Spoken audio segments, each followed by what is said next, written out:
네, 여러분 반갑습니다. 한겨레 데일리 라이브 뉴스 다이브 시작합니다. 어서 오십시오. 고현준입니다. 자, 오늘 화요일 1부 함께 해주실 세 분 소개해드립니다. 양지열 변호사 나오셨습니다. 어서 오십시오. 네, 안녕하세요. 박영식 평론가 함께합니다. 네, 안녕하세요. 네, 그리고 오윤혜 씨도 함께합니다. 어서 오십시오. 반갑습니다. 오윤혜입니다. 예. 자, 오늘이 화요일이고 네. 화요일에는 보통 국무회의가 열립니다.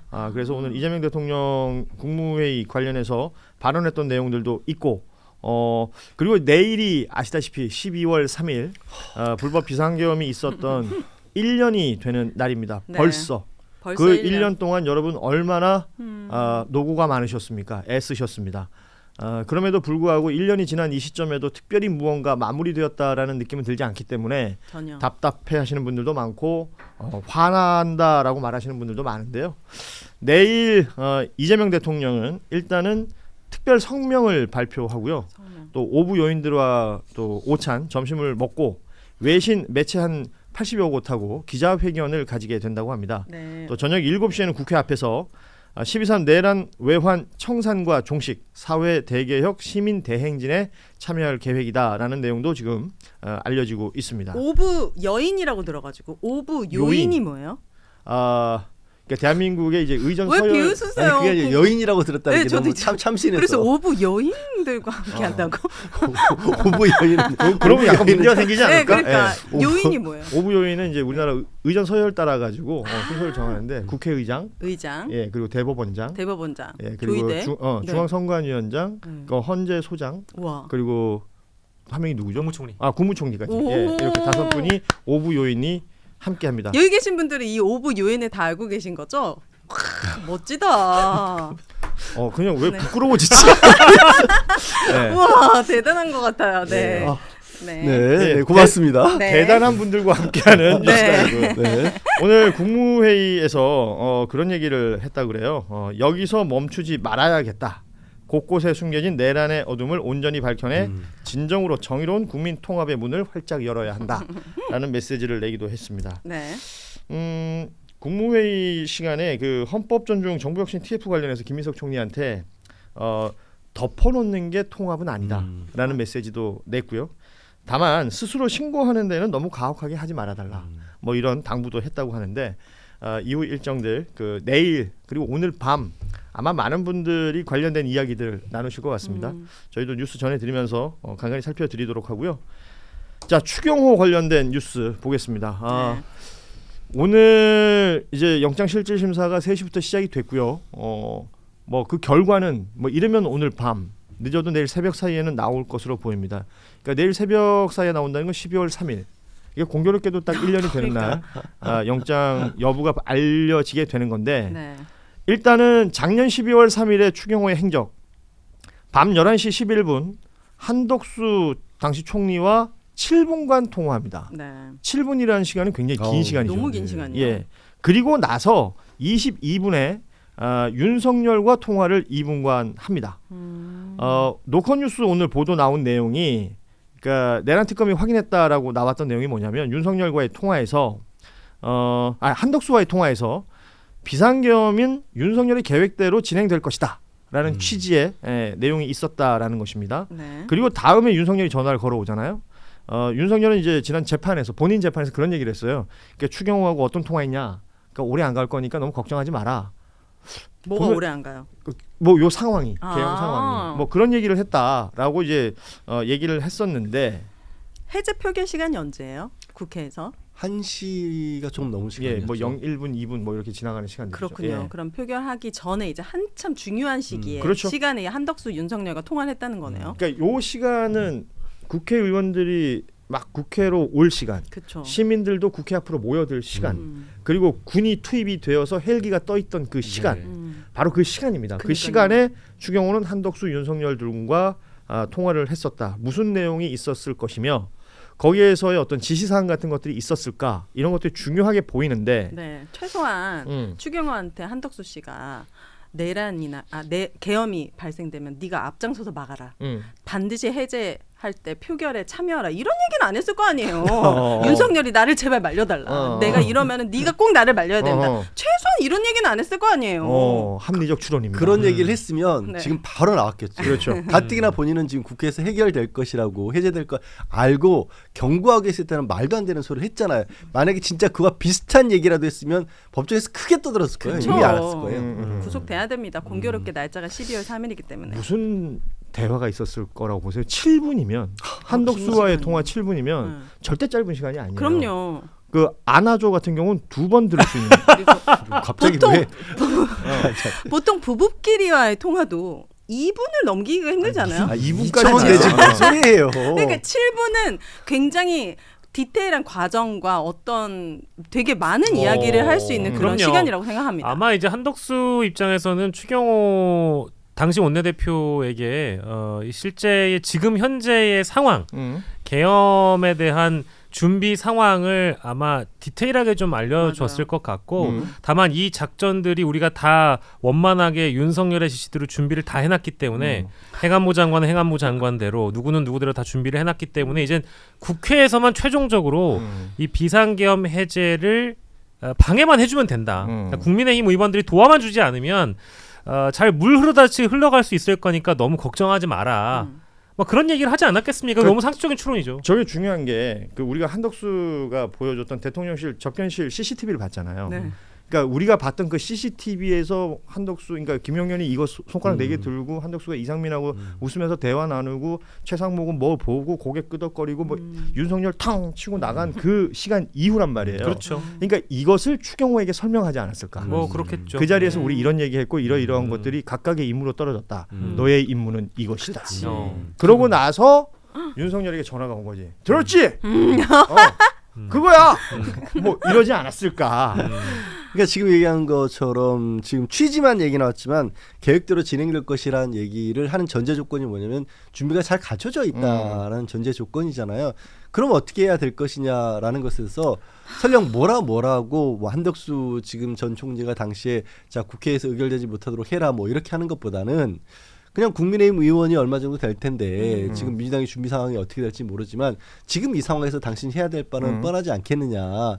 그리고 지금 대통령이 설명을 했다시피 민주당 그동안 해왔던 그 모습들을 봐라. 이거 어떻게 국정이 제대로 돌아가겠느냐라는 네. 얘기를 구구절절히 만약에 했다라면 네. 그러면 저는 이게 여기서 이게 좀 약간 좀 소극적으로 말씀을 드리는 게 이 추경호가 잘했다라는 게 아니라 최소한 추경호가 적극적으로 하지 않았더라도 어떤 생각을 할 거예요. 정말로 준비된 계획대로 잘 된다라고 하면 내가 여기서 제대로 행동하지 않으면 나도 이 계엄의 물결에 따라서 쓸려 나갈 수도 있는 사람이라는 생각 정도는 최소한 했을 거예요. 그러니까 크게 적극적으로 했다면 더할 나위 없이 저 나쁜 인간이긴 하지만 그런데 지금 최소한을 얘기하시는 최소한을 거고. 얘기하는 예. 거예요. 만약에 거기서 그 얘기를 듣고도 야 그러면 이렇게 준비가 잘 돼 있다는데 나는 이걸 막아야겠다라는 생각을 못 할 거 아니에요. 그럼 어떻게 해야 될까? 적어도 우왕좌왕하는 모습 정도는 만들어가지고 국민의원들 얼떨결에 저 국회 안에 들어가가지고 본회의장 안에 들어가 있다가 계엄 해제하는데 의결에 참여라도 한다면 그 책임은 고스란히 자기한테 들어올 수도 있고 군인들 온다는데 거기 들어왔다가 또 같이 체포로 되면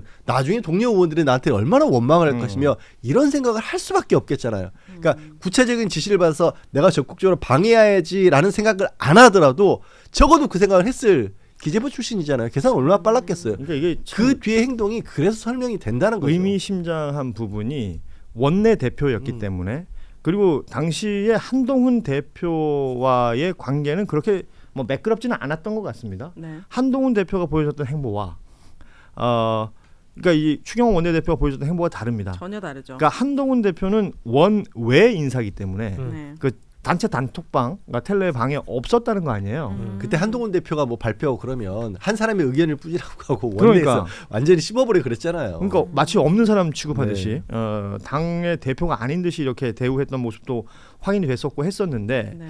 시사인이 오늘 공개한 내용 보면요. 추경호와 윤석열이 통화 전에 윤석열이 조지호 경찰청장 또 김용현 전 국방장관 그리고 이진우 전 수방사령관 등과 통화를 하게 됩니다. 모두 국회의원 그 출입을 막거나 의원 체포 지시를 내렸을 것으로 의심이 되는 사람들입니다. 요 시간대가 앞서도 말씀드렸지만 온 국민의 눈과 귀가 혹은 뭐 외신들의 눈과 귀가 국회로 몰려 있을 때예요. 국회 관련된 통화를 했을 것이다라는 게 뭐 충분히 합리적인 추정이 되는 건데 네. 특히 조지호 경찰청장 어제 이상민 전 장관 재판에서 증인으로 나왔는데요. 밤 11시 15분부터 다음날 0시 14분까지 6차례 비화폰으로 윤석열과 통화를 했다. 네.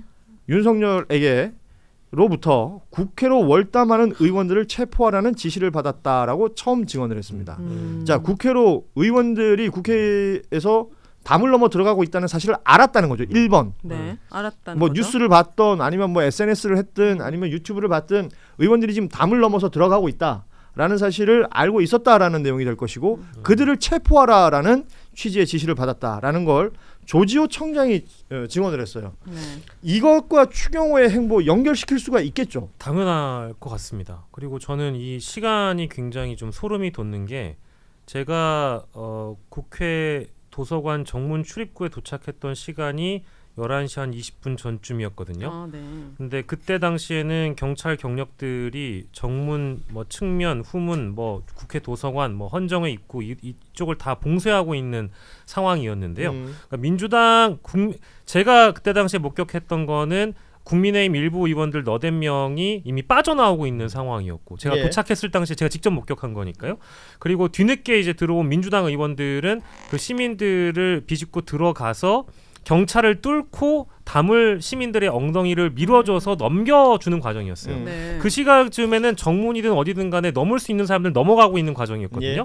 그럼 그런 정보들이 사전에 이미 이 조지호 경찰청장을 통해서 윤석열에게도 다 이미 들어가고 있는 그런 상황이라고 그렇죠. 볼 예. 수 있어서 꼭 조지호를 통해서가 아니라고 하더라도 경찰이나 그 인근에 있는 군 병력이라든지 경찰 경력을 통해서라도 윤석열이 이미 그런 정보를 다 알았고 알았으니까 담 넘는 놈들 전부 다 불법이다. 이거 전부 다 체포해라라는 지시를 했다라는 게 일단 굉장히 놀라운 거고요. 그렇죠. 굉장히 실시간으로 윤석열이 보고를 받고 지시하고가 반복 중인 상황이었다라는 것에 대해서는 정말 일촉즉발의 상황이었을 것이다. 그러니까 비화폰으로 6차례 통화합니다. 그렇죠. 그러니까 그 지금 우리 박영식 평론가 얘기한 것처럼 수시로 네. 그리고 각각 벌어지는 상황들 자기에게 뭔가 첩보가 접수되면 그것에 대한 지시들을 바로바로 내렸을 가능성이 높다.